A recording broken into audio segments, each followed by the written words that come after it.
We are previewing NFL Week 3 here at SBRForum Videos. I'm Peter Loshak, and we're talking right now with Swingin Johnson, who has really done his homework this week and is trying to prove that he should not be put in the category of joker analyst. He's trying to establish himself as a legit, respected analyst, and he's really done his homework this week. So, Swingin Johnson, I'm excited to talk about Pitt Oakland with you.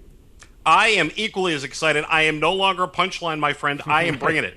You're trying to legitimize yourself, and it's entertaining to listen to. But all right, let's see what you have to say about Pitt Oakland. Oakland is a 3.5-point home underdog. Now, Oakland is having all kinds of problems this year, and Pitt, of course, they're not a perfect team, but they got Roethlisberger. They're the same Pitt team with a strong defense and just capable, and they tend to get wins. But it's the NFL. They're going all the way across the country. A 3.5-point home underdog is always tempting. I don't know. Oakland has a ton of injuries in the secondary, so on paper it looks like Roethlisberger should, pick them apart in the passing game. What's your take on these lines? This is just the classical National Football Lottery, isn't it, though? I mean, right. If you're sitting down at a bar and, let's just say there's a guy down, guys there, they either don't bet the games or they bet a few bucks here and there, nothing major, and you say to yourself, oh, hey, Pitt and Oakland, who do you like? Well, Pittsburgh, you're going to fucking crush them. I mean, can't you hear it? And I swear to God, 20 years ago when I was a young buck, I would be sending it in on Pittsburgh like I'm reading tomorrow's newspapers. Exactly. Because, Loshak, let's face it, if you're in a suicide pool and the only game you've got left is Pittsburgh and Oakland, it's Pittsburgh all day long. So now you have to say, well, geez, is that field goal or 4 points, is that really going to matter? Right. And, in a square world, of course not. Pittsburgh's going to blow them out, right? The friggin' Raiders got crushed by Ryan Tannehill in the Dolphins 35-13. They suck. And now all of a sudden, you've got one of the top-tier teams, especially a team like Pittsburgh, with a really good quarterback and a terrific defense, and they're 4-point favorites. That's it. That's all. So.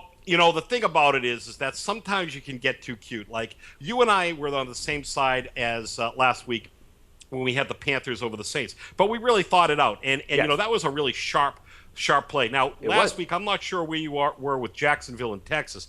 But you know what? I was trying to be too cute. And I'm like, well, Jacksonville's getting 7, knowing full well that Houston's just a great team. I'm looking at this the same way.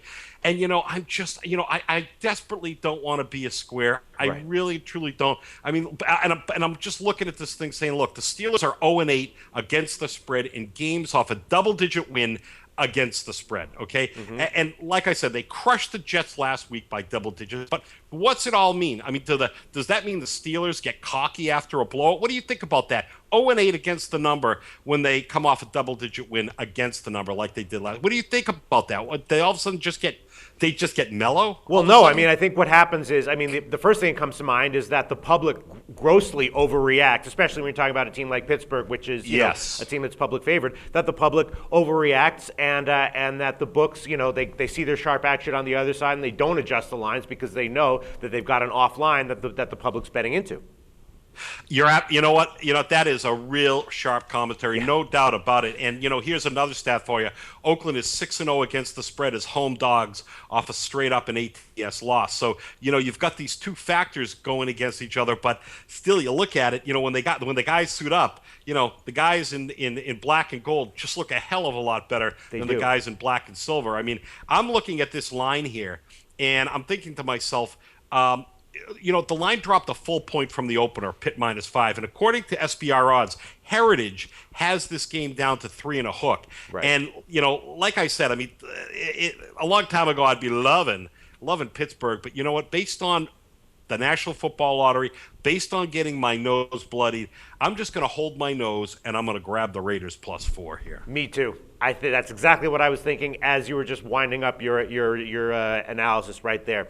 Great analysis, Swingin Johnson. We'll talk to you again next week. Always a pleasure. Take care, Loshak. Great.